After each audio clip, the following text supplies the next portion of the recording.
We extreme downsized from 2,800 square feet to one bag of trash. How do we do it? We're going to share you all the secrets in this week's video in our series, Your Nomad Life Starts Here. Hi there, we're Chris and Steve from Eat, Walk, Learn. We're an early retired couple who left our corporate America jobs in May of 2021.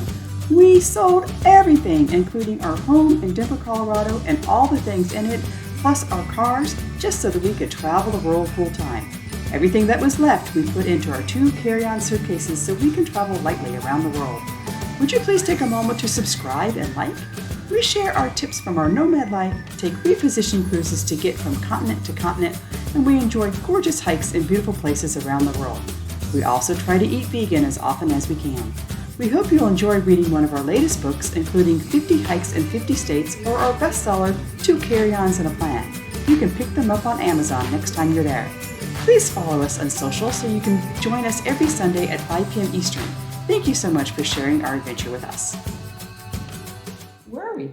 We are in Kirkland, Washington, near the beautiful city of Seattle. We're in a house sit and just really enjoying the wonderful weather here. And we're excited to share with you how to downsize everything that you have, and so you can start your nomad adventure. Right, because it wasn't easy. I mean, and we get questions all the time like, what should I do with my yearbooks? And what should I do with grandma's heirlooms? And how do I get rid of my pictures? So this video is going to just get through all of that with you and help you get to your final destination, which is to leave your house and start your nomad life, right? Right. Yeah. And so just to kind of bring you up to speed, so we're thinking you're about 6 months out from having your full-time travel life.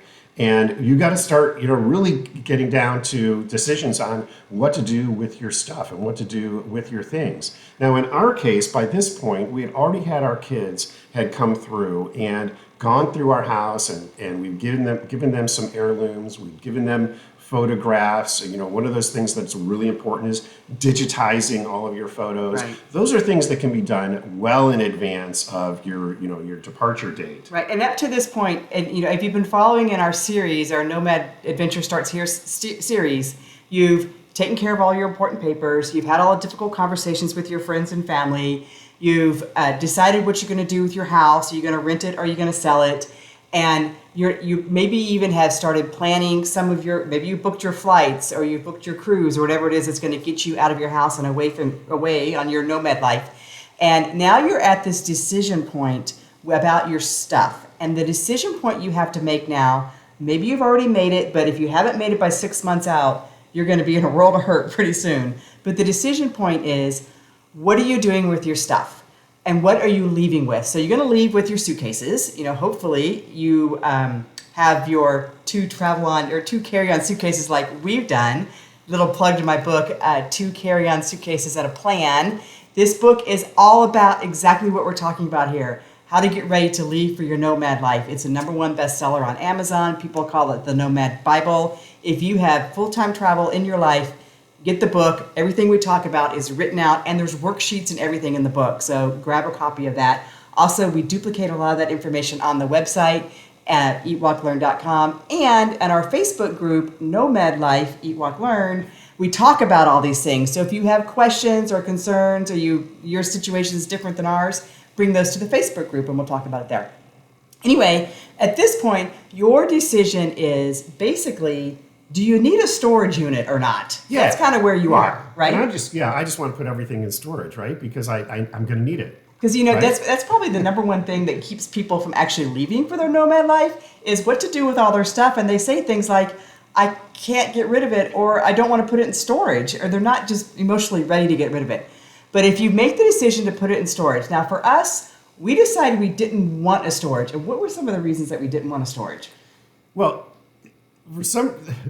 my big reason is it just wasn't worth anything. I mean, we just had a lot of things that we're just accumulating things over our entire lives, and there were some things that were hard to get rid of. But you think about a storage unit, that has things like furniture and pictures electronics and things that are just they're going to go out of date. They're just not worth that much, and the cost of storing something, I mean, we hear some astronomical numbers, but you got to figure at least $100 a month. Right, depending on the storage size. Exactly. But 100 is probably a pretty reasonable amount. Yeah. And for us, what we ultimately decided was when we decided to leave, we didn't know where we were going to end up.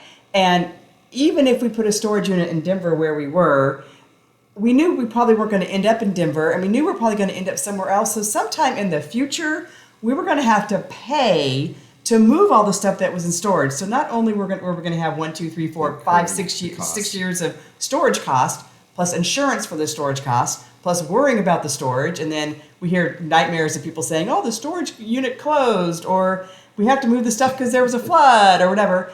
We were also going to have to move all that furniture and all these things later and pack it all to ship. Yeah. And so we just So didn't from want an to have a storage economic unit. standpoint, I mean, we know that there's going to be at some point we're going to not be nomadic. We don't know where we're going to be. But at that point, we'll buy new furniture. It's easy. And I mean, can you imagine shipping a couch from Denver to Portugal? No, not happening. Even if it is grandma's favorite couch. Well, what cup do you have? Oh, yeah. Yes, dear. That's a good one. Yes, dear. Dear. I don't know what that means. You're a good husband. Yes, you do. Yes, dear. Anyway, so the other option, if you're not going to do a storage unit, maybe you're going to share some. I feel like I've got a hair in my face. If you're not going to do a storage unit, you might be storing some things at a friend's house, or a couple boxes in the bottom of grandma's, basement, or your kids' whatever. Again, all those things are fine. I think just the decision that you're making here is not where it's going, it's what you're going to do to get it back, and the effort it's going to take to get it back in the future, and the maintenance of keeping it where it is. Now, I do want to point out that we do have a safe deposit box, and it's got some really important things in it. Things like our wills, jewelry, My wedding ring is in there. Essential things. And again, we boiled everything down. And when you really think about all the papers and all the things, boxes and boxes of paper that I just collected over the years, if it's not that important. If it is important, you can digitize it. Mm-hmm. So you can have an electronic record of that. You don't need to have boxes and boxes of paper in your life. And really, if you're thinking about the paper that we have are birth certificates, wedding certificates, divorce papers, but all of those things, even if you don't keep hard copies of them, you can get them again. It's not convenient to call up the county clerk in Kathmandu, Michigan, to get a copy of a birth certificate, but if you need to, you could. So anyway, I think we've beaten this horse to death about storage units. Again, no judgment. Everybody does it their own way. We chose, we tore the Band-Aid off, ripped that Band-Aid off, and just got down to nothing except what was in our carry bags. So to set this up, we still have a house full of stuff, Right. 2,800 square feet, 4-bedroom house, basement, all kinds of garage filled with things. And we've got a date, and it's a hard date that we're leaving. And so we're going to be selling the house. So we've got to get down to 2 suitcases in a certain amount of time. So and stay tuned till the end, because we have the secret to how to get rid of the last 20% that's in your house, which is the hardest part. It's the 80-20 rule. That 20% is the hardest to get rid of. So stay tuned. We're going to tell you the secret about how we did it. So you've got all the stuff in your house. You can get rid of it a variety of ways. You can give it all away. You can try to sell it all. You can go to Facebook Marketplace, Craigslist, whatever, and do one item at a time, sell all these things. We didn't want to do that for 2 reasons. Number one, we knew, this cup. I love that cup. Maybe 10 cents at the garage sale. It was not, or you could do garage sales. It was not worth it to us to put all these things up that were, $4 or $5, $20, $50, whatever, and then have to haggle with people, and then have to set up, pick up and drop off times, and leave things on the porch, and Venmo money, and PayPal everybody, and all. It was just like, 9,000 items times 30,000 people, to sell something. It just. Even if it is things like, for example, my golf clubs. I love my golf clubs, but they're just really not worth that much. And even if they were that worth, there were ways that you can get rid of things like that, but there were some things that it's just like, what? Let it go. I really don't care how much. I'm not gonna try to bank a fortune of money by selling every single thing that I own. I just want it to go to a good home, people who are going to use it. Right. So when we decided that we didn't want to negotiate on every single item and manage all those transactions one at a time, we decided to have an estate sale. So we found an estate seller. They're in the phone book. They're in the phone book. How old are you, Boomer? I was going to say, wait a second, we're still alive. Estate sales are for people who are not alive. So you can do an estate sale and when you're alive, and that's what we did. So we hired an estate sale company. We interviewed a few. We just felt like these guys were honest and straightforward, and were going to give us the right deal. We ended up paying them. It was a 60-40 split. So we got 60, they got 40% of the total take. They took care of all the transactions, all the taxes, all those things. The marketing, the advertising, the staging, the pricing. They came beforehand and got everything out of drawers and priced everything and really kind of arranged the house. And they told us, don't get rid of anything. So for 6 months, we're like, we want to get rid of this, we want to get rid of that. I mean, there were some things that we did get rid of. We had some artwork that we gave to friends, and there were a few things that we personally took responsibility for disposing of because they were like yearbooks. I mean, I sent my yearbooks to my high school that they loved them because they were commented and they liked that there was like a capture of time. Some of our heirloom stuff, we gave that to the kids. I tried to sell my china. It did not sell, so it went into the estate sale. They told us, don't get rid of the half a bottle of Windex. It will go. So throughout the 6 months of getting to the sale date, we looked through things and just said, you know what? They promised that they would sell it in the estate sale, so we just kind of navigated our life through the things and trusted that it would go in the estate sale. Right. So about a week before the estate sale, they came to the house, they staged everything, they pulled everything out of closets, and we kind of, the kitchen table was covered with all kinds of things, and, we managed to get through it all. On the day of the estate sale, we left. I was a little emotional. It was tough. I mean, it was really, really tough. Tough. It's very emotional to just say goodbye to all your things that you own. And we decided to take a little break, and we actually went to Alaska. So we went about as far away, still being in the United States, as you could possibly get. Hi, Miles and Dana. They have friends up in Alaska who let us come and hang out with them in Caspian, and went for our last hike on the 50 States, 50 Heights project. And that's right. Man, that seems like decades ago, doesn't it? It does. I think Nomad Life time is much different than like real time. A month of Nomad Life is like a year. Down a little bit. Yeah. Okay, so anyway, that was what, May of 2021 is when it was. Yeah. So off we go to Alaska. We came back from Alaska, and we walked in the door, and the house was trashed. It was pretty trashed. It was pretty empty.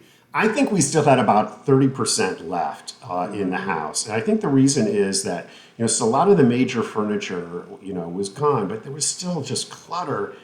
Everywhere, and things in drawers, and just like that half bottle of Windex, it did not sell in the estate sale.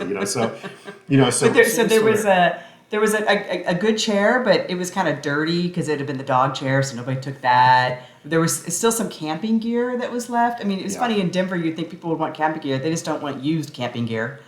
A couple of sleeping bags were left. There was a lot of stuff. I mean, a lot of the clothes went in the estate sale, but there was still a lot of clothes that were left in the closets and things in the drawers. A printer. Yeah. So there were still quite a few things that were kitchen, cups and spoons, and but nothing had any value, clearly, because it didn't sell, right? Yeah. So coming back into the house and seeing that there's still a lot of clutter, but everything. Prior to this, though, you had actually rented we had reserved a U-Haul with the anticipation that we were going to have to put everything into the U-Haul and then take it to the dump or wherever. Yeah, when you think about things like mattresses, you can't give a mattress to charity, to a Goodwill. They won't take it. Not in Colorado. Some places you can. Yeah. You can't. They're just hard to get rid of, and so large furniture pieces and mattresses. But all of those things basically went in the estate sale. Right. So we ended up canceling the U-Haul now, but we still had that 30% left. So this is Sunday or something, and we're leaving on Tuesday. And so I put an ad, not an ad, but an announcement in Facebook. So here's the big secret. The big secret, the reveal. Oh, wait, before we tell you the big secret. Woo, subscribe. And then we'll tell you the secret. The big reveal. So, what's that show? one of the renovation shows where they put the billboard up and then it drives away. Move, and they say, move that truck! And then it drives away and you see the big reveal on the house. So move that truck. Here's the reveal. We put an ad in Facebook Marketplace that said, everything is free. Sunday from 12 to 4, everything is free. And women's clothes is sizes, 6 to 8 or whatever. Men's clothing, sizes, whatever you are. Camping gear, we kind of listed some of the things that were still there. We said everything is free. Priority was given to teachers, people experiencing homelessness, and nonprofits. Right. So they were allowed to come in first.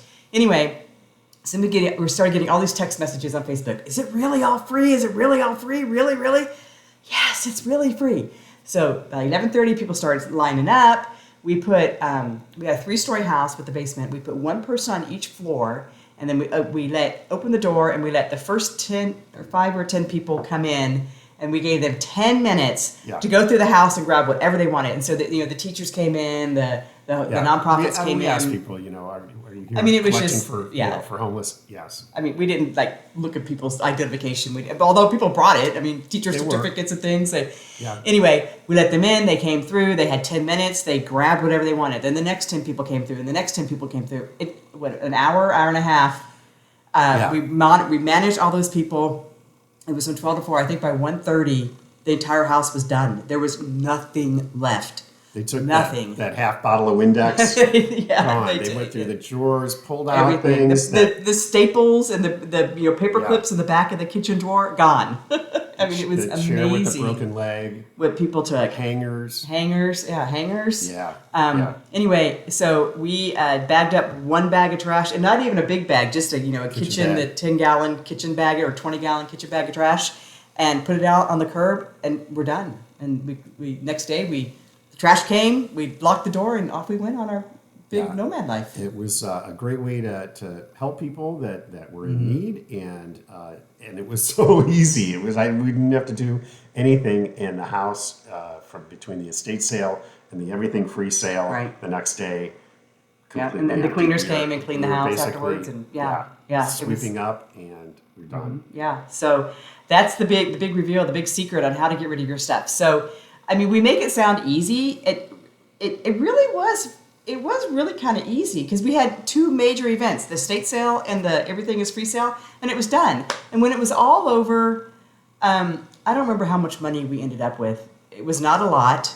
It was less than we thought it was going to be, but the trade-off. I don't know if we would have sold every item one by one. Do you think we would have ended up with more money? It's possible that we would have ended up with more money, but it really didn't matter. And for those of you who are in the fire community, you can't depend on I'm selling my Barco Lounger and that's going to help me hit my number so that I can retire and start traveling the world. Yeah. We already had that figured out. An extra $100 was not going to make a difference. If your retirement is contingent on whether or not the master bedroom suite sells for $100 versus $1,000, you're not ready to retire. So, anyway, if you have questions, this is the end of our Your Nomad Adventure Starts Here series. Next week, we're going to get back into the same old programming and do some fun stuff about some cruising stuff that we've done. And we really love you guys. We hope to see you in our Facebook group. Make some comments on our website. Or just send us an email or send us a text or just let us know you're out there watching because we love hearing from you. Talk to you next week.